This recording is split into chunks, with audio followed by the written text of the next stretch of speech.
శ్రీకృష్ణ పరబ్రహ్మణే నమః. ఓం శ్రీ గురుభ్యో నమః. శ్రీమాత్రే నమః. శ్రీ గణేశాయ నమః.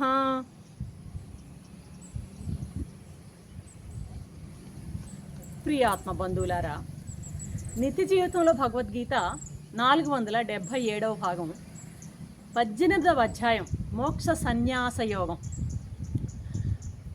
మామూలుగా నిత్య జీవితంలో ఆచరణీయమైనటువంటి వేదాంతమే భగవద్గీత. అంటే వేదాంతానికి ప్రాక్టికాలిటీ, వేదాంతాన్ని అనుష్ఠానం అనేది ఎలా ఉండాలన్నది భగవద్గీత ద్వారా చెప్పబడుతుంది. అంటే వేదాంతాన్ని ఎలా ఆచరించాలి అన్నది ఇది ప్రాక్టికల్ సబ్జెక్ట్ అన్నమాట.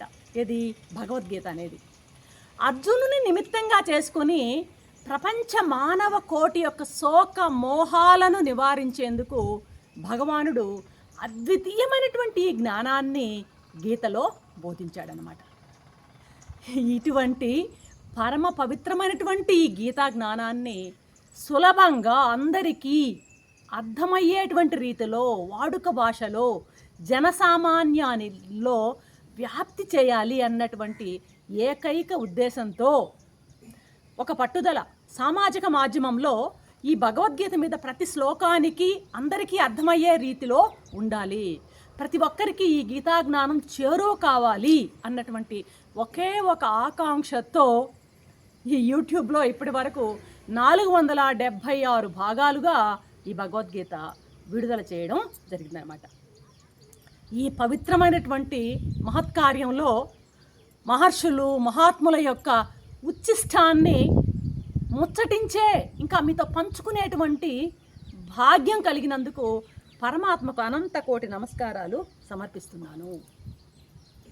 అదేవిధంగా మన అందరి హృదయాల్లో, అంతఃకరణాలలో సాక్షి స్వరూపంగా వెలిగేటువంటి జగద్గురు శ్రీకృష్ణ పరమాత్మకు అనంత కోటి నమస్కారాలు సమర్పించుకుంటూ నాకు ఈ అవకాశం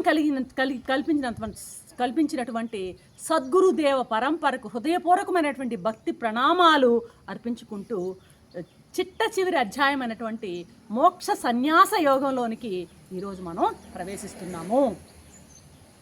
భగవంతుడు మన అందరినీ ఆశీర్వదించుగాక. ఇప్పుడు ఈ 18వ అధ్యాయం అన్నది దీని పేరు ఏంటంటే మోక్ష సన్యాస యోగం. ఇది చిట్ట చివరి అధ్యాయం అన్నమాట. ఇది మామూలుగా కంపారిటివ్గా మిగతా వాటికంటే చాలా పెద్ద అధ్యాయం అన్నమాట. ఇందులో 78 శ్లోకాలు ఉన్నాయి.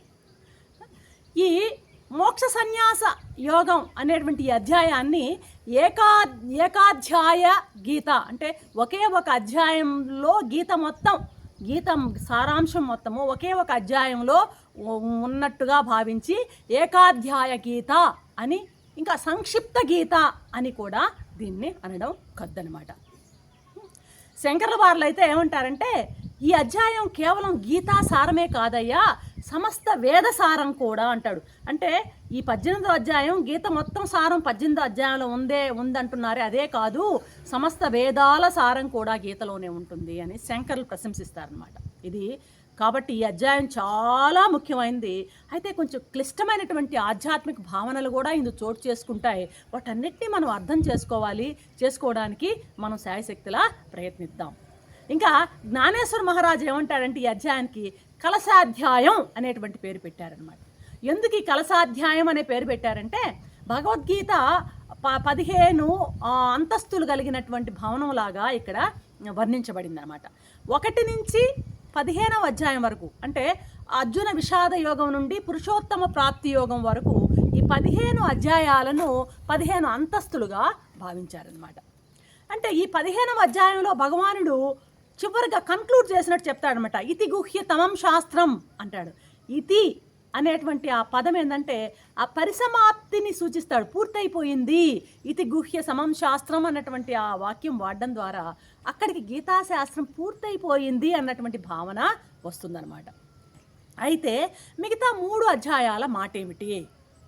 ఇంక 3 అధ్యాయాలు మిగిలిపోయాయన్నమాట. ఇందులో 16, 17 అధ్యాయాలు 16 దైవాసుర సంపద్ విభాగ యోగము, 17 వచ్చి శ్రద్ధాత్రయ విభాగ యోగము, ఈ 2 అధ్యాయాలు ఆ 15 అంతస్తుల మందిరానికి ఇవి గోపురాలు లాంటివి అనమాట. ఇవి 2 అధ్యాయాలు అనమాట. ఇక చివరిదైనటువంటి మోక్ష సన్యాస యోగం ఉంది కదా, ఇది ఆ మందిరానికి కలశంలాగా ఉంటుంది.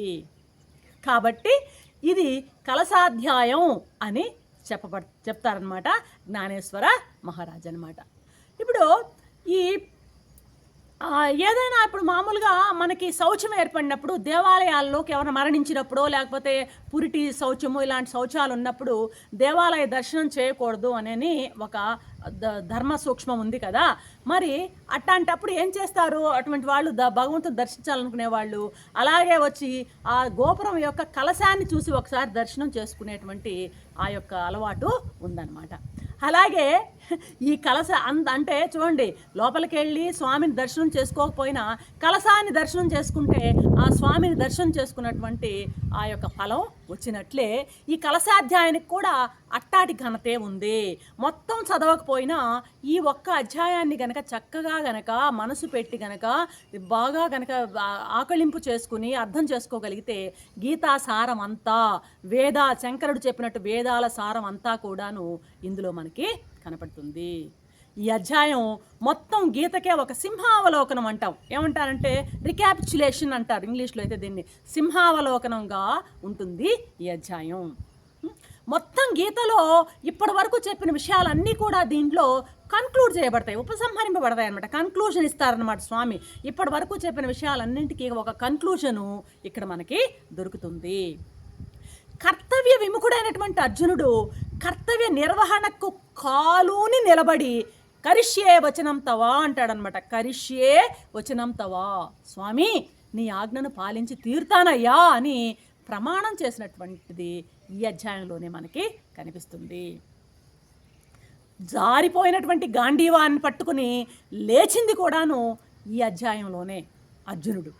ఈ దృష్టితోనే ఈ అధ్యాయాన్ని ఇలా జారిపోయిన గాంధీవాన్ని పట్టుకు మళ్ళీ లేచినాడు అన్నటువంటి భావాన్ని తెలిపేటందుకు ఈ అధ్యాయాన్ని ఏమంటారంటే అభ్యుత్థాన యోగం అనేటువంటి పేరు కూడా దీనికి ఉన్నదన్నమాట. మనము చూసినట్లయితే అర్జునుని యొక్క విషాదం పోయింది ఇక్కడ. యోగ రూపంలో ఉండేటువంటి ఆ అర్జునుని యొక్క విషాదం యోగానికి దారితీసినటువంటి అతన్ని యోగంలో నిలిపేటట్టుగా చేసిందనమాట. మన విషాదాలు ఎలా ఉంటాయంటే రోగాలు మన విషాదాలు, కానీ అర్జునుని విషాదం అది కాస్త యోగంగా మారింది. ఎందుకు అలా జరిగింది, అర్జునునికి ఏంటా ప్రత్యేకత అంటే అర్జునుని విషాదం భగవానుని సన్నిధిలో జరిగింది, భగవంతుని సన్నిధిలో ఆయన విషాదం జరిగింది, ఆ పరమాత్మ యొక్క సమ్ముఖంలో జరిగింది. కాబట్టి ఆ పుణ్యమైనటువంటి ఆ విషాదం యొక్క ఫలితం పరిశుద్ధమైనటువంటి సన్యాసం సిద్ధి అతనికి కలిగిందనమాట. కాబట్టి మన విషాదాలు కూడాను పరమాత్మ సన్నిధిలో ఉన్నట్లయితే అవి కూడా ఆ యొక్క రోగం కాస్త యోగంగా మారేదానికి అవకాశం ఉంది. కాబట్టి ఈ అధ్యాయం చాలా చాలా ముఖ్యమైనది. కాబట్టి ఈ అధ్యాయాన్ని బాగా ఆకళింపు చేసుకున్నట్లయితే గీతాసారం అంతా ఆకళింపు అయినట్టు ఉంటుంది. అదేవిధంగా ఇందులో ఉన్నటువంటి కాన్సెప్ట్స్ కూడా కొంచెం సటిల్గా ఉంటాయి, కొంచెం క్లిష్టతరంగా ఉంటాయి. కొద్దిగా మనసు పెట్టి ఆ శ్రవణాన్ని చేసినట్లయితే మనం కొంత గీతాసారాన్ని తెలుసుకున్న వాళ్ళం అవుతామని భావిస్తూ రేపటి ఎపిసోడ్లో మోక్ష సన్యాస యోగంలోని మొట్టమొదటి శ్లోకాన్ని ప్రారంభిస్తాం. అంతవరకు సెలవు. సర్వం శ్రీకృష్ణ.